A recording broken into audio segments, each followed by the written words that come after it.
ಪಂಜಾಬ್ ಪ್ರಸಕ್ತ ಐಪಿಎಲ್ ಅಂಕಪಟ್ಟಿಯಲ್ಲಿ 9ನೇ ಸ್ಥಾನದಲ್ಲಿರುವ Chennai super Kings ಮಂಗಳವಾರ ತನಗಿಂತ ಉತ್ತಮ ಸ್ಥಾನದಲ್ಲಿರುವ ಪಂಜಾಬ್ ಕಿಂಗ್ಸ್ ತಂಡವನ್ನು ಎದುರಿಸುತ್ತಿದೆ. ಟೂರ್ನಿಯಲ್ಲಿ ಗೆಲುವಿನ ಅಭಿಯಾನ ಆರಂಭಿಸಿದ 5 ಬಾರಿಯ ಚಾಂಪಿಯನ್ ಚೆನ್ನೈ ಸತತ 3 ಪಂದ್ಯಗಳಲ್ಲಿ ಸೋತು ಬಸವಳಿದಿದೆ. ಅತ್ತ 2 ಪಂದ್ಯಗಳ ಗೆಲುವಿನ ಬಳಿಕ ಸೋಲಿನ ಕಹಿ ಅನುಭವಿಸಿರುವ ಶ್ರೇಯಸ್ ಅಯ್ಯರ್ ಬಳಗ ಪುಟಿದೇಳುವ ನಿರೀಕ್ಷೆಯಲ್ಲಿದೆ. ತಂಡ ಮಾತ್ರವಲ್ಲದೆ ವೈಯಕ್ತಿಕ ಕಳಪೆ ಫಾರ್ಮ್ನಿಂದಾಗಿ ಧೋನಿ ವ್ಯಾಪಕ ಟೀಕೆಗೆ ಗುರಿಯಾಗಿದ್ದಾರೆ. ಕುತೂಹಲಕರ ಸಂಗತಿ ಎಂದರೆ ಮಂಗಳವಾರದ ಪಂದ್ಯವನ್ನು ಧೋನಿ ಮತ್ತು ಚಹಲ್ ನಡುವಿನ ಮುಖಾಮುಖಿ ಎಂದೇ ಬಣ್ಣಿಸಲಾಗುತ್ತಿದೆ.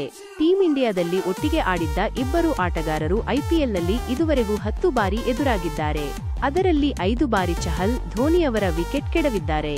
ಮತ್ತದೇ ಫಲಿತಾಂಶ ಮೂಡಿಬರುವುದೇ ಅಥವಾ ಧೋನಿ ಈ ಸವಾಲನ್ನು ಮೀರುವರೇ ಎನ್ನುವುದನ್ನು ತಿಳಿಯಲು ಕ್ರೀಡಾಪ್ರೇಮಿಗಳು ಕಾತರರಾಗಿದ್ದಾರೆ. ಪಂಜಾಬ್ ಕಿಂಗ್ಸ್ ತನ್ನ ಹಿಂದಿನ ಪಂದ್ಯದಲ್ಲಿ ರಾಜಸ್ಥಾನ ವಿರುದ್ಧ ಸೋತಿದ್ದರೂ ಮೊದಲ 2 ಪಂದ್ಯಗಳ ಗೆಲುವು ತಂಡಕ್ಕೆ ಬಲ ತುಂಬಿದೆ. ಅಲ್ಲದೆ ಸಿಎಸ್ಕೆಗೆ ಹೋಲಿಸಿದರೆ ತಂಡದ ಆಟಗಾರರ ಫಾರ್ಮ್ ಉತ್ತಮವಾಗಿಯೇ ಕಂಡುಬಂದಿದೆ. ಧೋನಿ ನಿವೃತ್ತಿ ಊಹಾಪೋಹ. ಹಿಂದೆಲ್ಲ ತಂಡದ ಕೊನೆಯ ಕ್ರಮಾಂಕದಲ್ಲಿ ಆಡುತ್ತಿದ್ದ ಧೋನಿ ತಮ್ಮ ಉಪಸ್ಥಿತಿಯಿಂದಲೇ ತಂಡಕ್ಕೆ ಬಲ ತುಂಬುತ್ತಿದ್ದರು. ಆದರೆ ಈಗ ಅದೇ ಧೋನಿಯವರಿಗೆ ಮುಳುವಾಗಿದೆ. ಧೋನಿ ಕಡೆಯಲ್ಲಿ ಆಡುತ್ತಿರುವುದರಿಂದಲೇ ತಂಡಕ್ಕೆ ಹಿನ್ನಡೆಯಾಗಿದೆ ಎನ್ನುವ ಅಭಿಪ್ರಾಯ ಕೇಳಿಬಂದಿದೆ. ಅಲ್ಲದೆ ಇತ್ತೀಚೆಗಷ್ಟೇ ಧೋನಿ ನಿವೃತ್ತಿ ಊಹಾಪೋಹಗಳು ಹರಡಿದ್ದವು.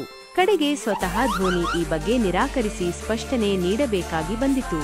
ಒಟ್ಟಿನಲ್ಲಿ ಇದರಿಂದ ಬ್ರ್ಯಾಂಡ್ ಧೋನಿಗೆ ಧಕ್ಕೆ ಬಂದಿರುವುದಂತೂ ನಿಜ. ಸಿಎಸ್ಕೆ ತಂಡದ ಬ್ಯಾಟಿಂಗ್ ಪಡೆ ವೈಫಲ್ಯವನ್ನು ಎದುರಿಸುತ್ತಿದೆ. ಆರಂಭಿಕ ಬ್ಯಾಟರ್ ರಚಿನ್ ರವೀಂದ್ರ, ಡೆವೊನ್ ಕಾನ್ವೆ ತಂಡಕ್ಕೆ ಭದ್ರ ಅಡಿಪಾಯ ಹಾಕುವಲ್ಲಿ ಯಶಸ್ವಿಯಾಗಿಲ್ಲ. ಋತುರಾಜ್ ಗಾಯಕ್ವಾಡ್ ಮೊದಲೆರಡು ಪಂದ್ಯಗಳನ್ನು ಹೊರತುಪಡಿಸಿದರೆ ನಿರೀಕ್ಷಿತ ಪ್ರದರ್ಶನ ತೋರಿಲ್ಲ. ಇನ್ನು ಆಕ್ರಮಣಕಾರಿ ಆಟಕ್ಕೆ ಹೆಸರಾದ ಶಿವಂ ದುಬೆಯವರ ಫಾರ್ಮ್ ತಂಡಕ್ಕೆ ಚಿಂತೆಯಾಗಿ ಪರಿಣಮಿಸಿದೆ. 180 ರನ್ ಮೇಲ್ಪಟ್ಟ ಗುರಿಯನ್ನು ಬೆನ್ನಟ್ಟುವಲ್ಲಿ ಚೆನ್ನೈ ಬ್ಯಾಟರ್ಗಳು ತಿಣುಕಾಡುವ ಪರಿಸ್ಥಿತಿ ನಿರ್ಮಾಣವಾಗಿದೆ.